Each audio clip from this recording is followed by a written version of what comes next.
છું, થઈ જાય એટલે બતાવું. અને મારી મેકઅપ કીટ આવી છે રેડ કલરની. તમને દેખાવમાં તો સાધારણ લાગતી હશે, પણ અંદર જોવું. અંદર પેલા છે આ બધી છે કલર, પછી આની નીચે છે કોમ્પેક્ટ પાવડર. આને અહીંયા પણ એક પીછી છે અને આમ ખોલશું ત્યારે પણ એક પીછી છે. પહેલા તેનાથી આપણે આમ ઉકાળવાનું, પછી લઈ અને આમ લગાડવાનું છે. થઈ આખો મેકઅપ થઈ જાય એટલે બતાડું. મારે તો જેમ થાય એટલે હું કરીશ. પહેલા આપણે કરશું આઈ શેડો. એમાં લઈશું કાળો કલર, પર્પલ કલર અને સેજ વ્હાઈટ કલર.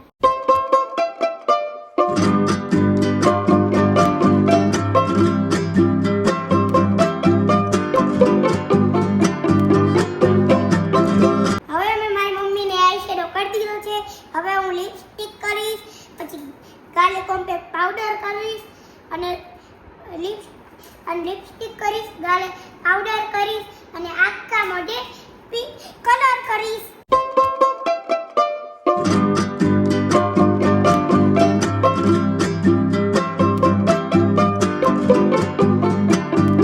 જો મેં આ ગાલે કોમ્પેક્ટ પાવડર લગાડ્યો છે અને આ ગાલે નથી લગાડ્યો. લાગે છે ને ફરક? મેં આખા મોઢે કોમ્પેક્ટ લગાડી દીધો છે. હવે હું લિપસ્ટિક કરીશ અને તમે કમેન્ટમાં